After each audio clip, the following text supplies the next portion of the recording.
Hi, I'm Steve Oney. I'm an assistant professor here in the School of Information at the University of Michigan. So I teach some of the introductory programming classes in the School of Information, and I'm really excited to have you join us because I really think programming is going to increasingly be a fundamentally important literacy and a way of dealing with the increasing amounts of data that we get and deal with in our everyday lives. In my private life, I play soccer. Like Professor Resnick, I'm an avid biker as well, and you'll be seeing me in courses 1, 2, and 4. Most of my research deals with making programming tools more usable. In other words, making programming tools that are designed around the ways that people think and the ways that we actually program as well. Hi, I'm Paul Resnick.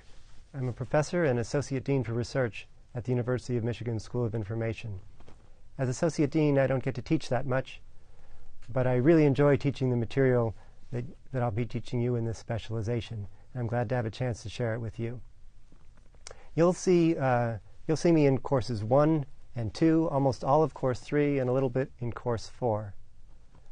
I'm a fan of nerdy pun humor, also known as dad jokes, and so I'll be sharing a few of those with you at the ends of some of the lessons.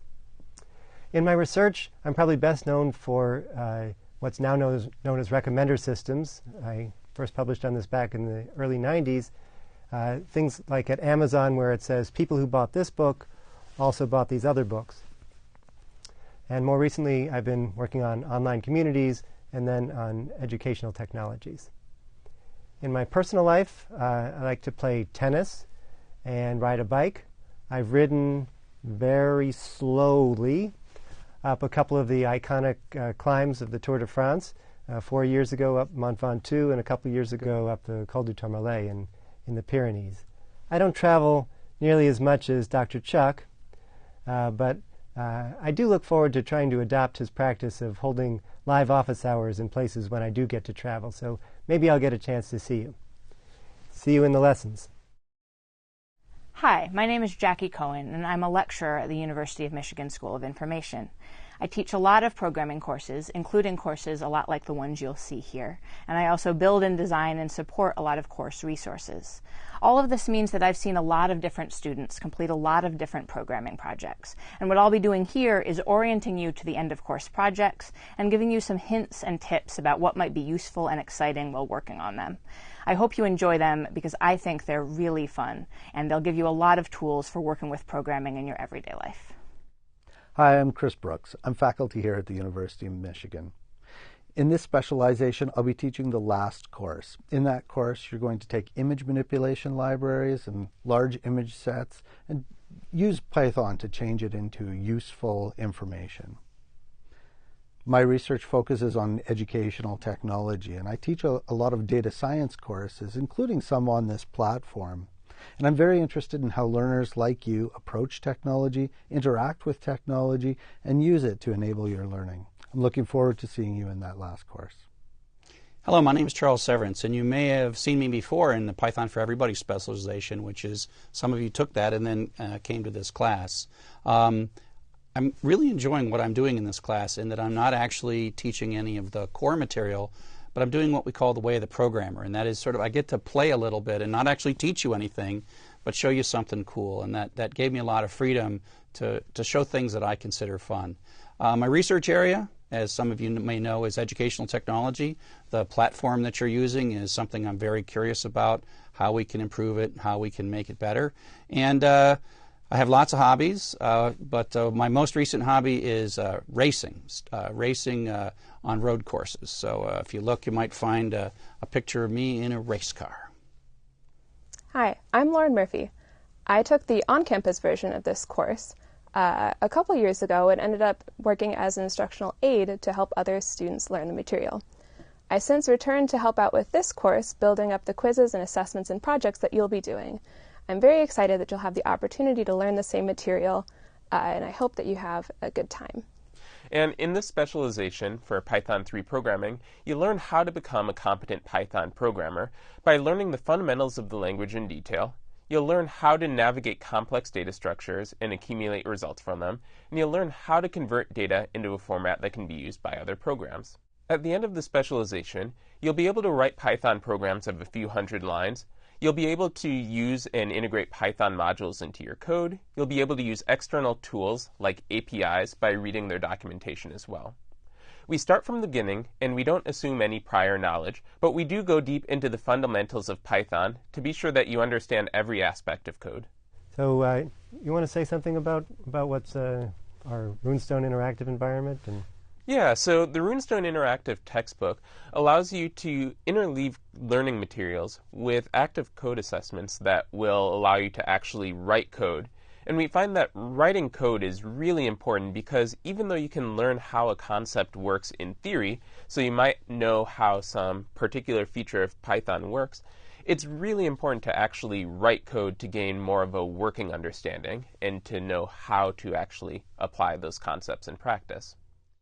So there's also the Way of the Programmer segments. So most of the course is about how to use Python and learning about Python features. The Way of the Programmer segment is more about how programmers can and should work. Programming is a little bit more of an art than a science. There's lots of correct ways to do things, but there are best practices. So there are things like how to write programs incrementally. In the Way of the Programmer segments, you'll also learn about how to write good automated test cases. So that's going to come in course 4. Until then, we're going to write those test cases for you. Lauren has created a whole lot of assessments where not only can you run the code in the browser, but it'll tell you whether you got it right or not. And you get that immediate feedback, and you can try it as many times as you want. In fact, we've set up the assessments so that you have to get it right, get everything right 100% in order to pass the assessment. And the reason for that is we really want you to build mastery so that you don't go on to the later stuff until you've got the early material really solid. You'll also notice that in all of the projects that you do, you'll find ways of translating the concepts that you learn in the courses and throughout the specialization into your real life. For example, different ways of building programs that might be fun in your job or your school or your work or whatever it is that you do. So one of the things that I really like as I've watched you all put this together is in Python for Everybody, and you kind of already said this, in Python for Everybody, I really focus on the program. If you get the program, it's like you win, you get the gold star. And we didn't have the time or the luxury to really understand what was going on inside the program. We're just like, we got the program done and we got to move on to the next thing. But with some of the stuff that you have in Runestone, you get to say what's really going on inside of the program and how does this really work. And that's part of the mastery, is so that if you can't, as a programmer, kind of put yourself inside the program and understand how the program is actually functioning, it is difficult to write more sophisticated programs. And so that's where, even though this technically is a beginning course, I think it's really important for people to take more than one beginning course, because you have to go over the same material over and over with, in a sense, deeper understanding each time you go through it. Yeah, and we have this great Code Lens tool I think you're referring to. It lets you visualize what's happening in the execution of the program one line at a time. And you can go forwards and back and see what actually was the value of that variable and when did my list change what its contents were. And so it gives you a way of thinking about it. It's really great for debugging so that you don't have to just do trial and error of let me change something in the code. You can really think through what does a program do. So another thing that the students always ask me at the end of my course is what next? And I think that it's kind of cool that you've built into this specialization kind of a step into what they're going to do after this. Chris? Yeah, so one of the things that we've added to this course at the very end is a project course, and that's really to focus people on how to take other APIs that might be out there or packages and use them and do something novel with them outside of just learning. And it gets to this repeated practice comment that you made. And for that, we're actually doing it within the Jupyter environment. So just like you need repeated practice with APIs and with Python fundamentals, there's so many different places that you can write Python code. And Runestone's one of them, and the tools you use in Python for Everyone are one of those. Jupyter is one that's quite common, and we teach that in the data science specialization, that students could follow this with. And there's other environments too, and so we're trying to really showcase a diversity of learning environments and production environments for Python. Programming is not one environment, right? It's not like you have this one thing, you type the stuff in, and that's all the programming. When you're out in the real world, each job often has different kinds of environments. Yeah, and practice is so important in the context of programming. And I think Lauren has written some great examples of practice problems for you to work on throughout the course as well. And we have this great practice tool that you'll get to see where it represents to you for review some questions that you've already seen in the past. And it keeps presenting them to you more frequently if you're having trouble, less frequently if you're showing mastery of them. And it's a way to really reinforce what you've got. So look for that practice tool. It also has these fun fireworks that'll show when you've done all of your practice problems for the day. So as you can tell, we're all really excited to share this material with you, and we hope you have a lot of fun and wish you a lot of luck. Here at the University of Michigan, our school colors are maize and blue.